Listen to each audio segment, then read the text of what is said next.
po. Ako po si Diwani Isabel D. De Villa mula sa ikalimang Baitang Colossians.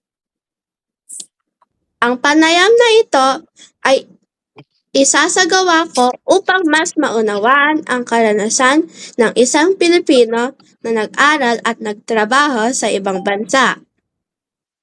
Layunin ng panayam na matuklasan ang kaalaman, pagpahalaga, at aral na makukuha mula sa kanilang karanasan sa ibang bansa at kung paano ito nakakatulong hindi lamang sa kanilang personal na pag-unlad, kundi pati rin sa pag-unlad ng Pilipinas. Sa pamamagitan ng panayam na ito, mas mauunawaan natin ang kahalagan ng nasyonalismo at papel ng bawat Pilipino, saan man sila naroroon.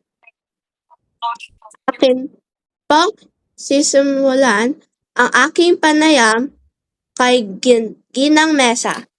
Hello po, Ginang Mesa. Hello, Diwani. Ang unang katanungan ko po para sa iyo ay, ano po ang iyong buong pangalan? Ang aking buong pangalan ay Imelda de Villa Mesa. Okay po.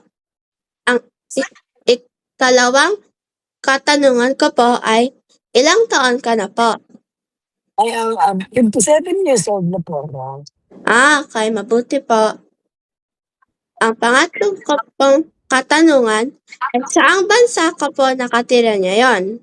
Nag-aaral ka ba po or nagtatrabaho? Okay, ako ay kasalukuyang naninira sa Sydney, Australia.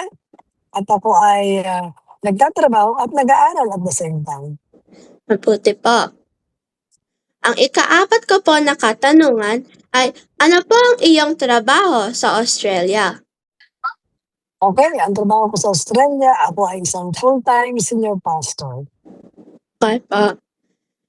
Ang ikalimang katanungan ko po ay, gaano ka na po katagal sa bansang Australia?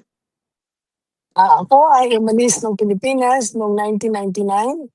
24 years. 24 years, I think, approximately. Okay po. Ang ika-anim ko po ng katanungan ay, ano po ang pinakamahalagang aral na iyong natutunan mula sa iyong karanasan sa ibang bansa? Ang pinakamahalagang natutunan ko araw sa pananatili sa ibang bansa ay ikaw ay maging matatag, masipag, at hindi natatakot na makipagsabayan sa mga hindi natin kalahi. At higit sa lahat ay manatiling tapat sa Panginoon at matibay ang pananampalataya sa Diyos upang tayo ay magtagumpay. Maraming salamat po. Ang That's okay. ikapito po na katanungan ko ay, sa iyong palagay, paano po makakatulong ang iyong mga natutunan sa pag-unlad ng Pilipinas? Magandang tanong yan, di ba? Paano makakatulong ang aking natutunan sa pag-unlad ng Pilipinas? Madalas ako umuwi ng Pilipinas. Sa isang taon ay nakaka-4 na beses akong umuwi. At ang dahilan nun ay para makatulong ako sa ating mga mahihirap na kababayan, lalong-lalo na sa parte ng Tondo, Manila, kung saan tayo ay nagtayo ng gawain o iglesia upang ang mga tao doon ay mailapit natin sa Panginoon at at the same time, matulungan natin sila sa kanilang kahirapan sa pamamagitan ng pagkakaroon at paglalagay ng e-learning facility. Kung saan ang e-learning facility ay isang space na meron tayong 14 na laptops. At yung mga laptops na yan ay ipinapagamit natin ng libre sa mga mag-aaral sa paligid sa paligid ng ating e-learning facility upang yung mga estudyante na hindi nakapagbayad ng internet at hindi makapag-resource dahil wala silang pera ay sila ay malayong makakapunta sa ating facility, sa ating e-learning facility, upang sila ay makapag-research. May libreng wifi tayong pinagagamit sa kanila, libreng laptops. At the same time, tinuturuan natin sila at in-encourage natin sila na mangarap dahil libre ang mangarap at sila'y mag-aaral na mabuti. Ay, maganda po yon. Oo nga.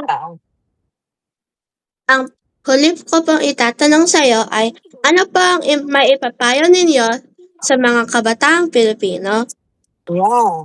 Lagi kong sinasabi sa mga kabataan na nakakausap ko dito sa Tondo ay sila'y maging seryoso sa kanilang pag-aaral dahil po sila'y makakatapos ng pag-aaral, meron silang malaking tsansa na magkaroon ng magandang hanapbuhay at kung maganda ang iyong hanapbuhay ay kikita ka ng maganda at kung ikaw ay kumikita na, matutulungan mo ang iyong mga magulang at mga kapatid na mapag-aaral mo din at giginawa ang buhay ng pamilya.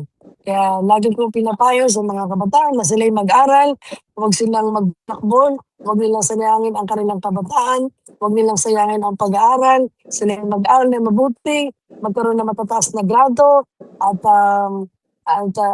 huwag silang babarkada o sasabayan ng pagbabarkada yung pag-aaral dahil nakakasira ng pag-aaral yun.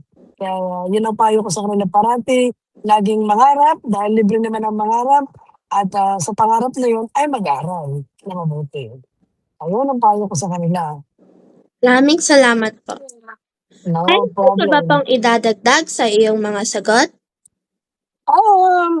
Okay. Ang tema ng araling ito ay, ano ba 'to, yung, pagiging makabayan, tama ba? Pagiging makabayan, okay. Okay. Kahit na tayo ay nakatira na sa ibang bansa, hindi natin nakakalimutan kung saan tayo nanggaling na bansa. Yun ay kahit tayo nasa ibang bansa, ay masasabi ko na hindi natin kinakalimutan na tayo ay Pilipino. Kahit na hindi na tayo Pilipino, by citizenship, but tayo ay pinanganak dito kaya ang ating puso at ang ating isip ay Pilipino pa rin. Kaya ang maidadagdag ko lamang ay, kahit na tayo ay nasa malayong bansa na, ay huwag nating kakalimutan ang ating pinanggalingan, ang bansang Pilipinas. At kung tayo ay maitutulong, ay tumulong tayo sa lahat sa kaya ng ating magagawa. Ang ganda po ng sagot Ayan. niyo. Maraming Okay. salamat po sa makabuluhang panayam na ito, Ginang Mesa. Madami po akong natutunan. Maraming That's good. salamat po sa inyong oras. Paalam Okay, po. okay. Maraming salamat din sa pagkakataon na binigay mo upang maipahayag ko ang aking, saloobin sa temang, ano na ba yung tema?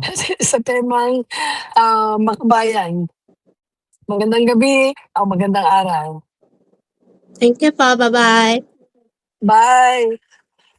Kabuuan ng aking naging panayam kay Ginang Mesa, ipinakita ng panayam na ito ang karanasan sa ibang bansa ay hindi lamang para sa personal na kaalaman, kundi nagsisilbi ring inspirasyon upang higit na mahalin at paglingkuran ang sariling bansa, ang ating bansang Pilipinas.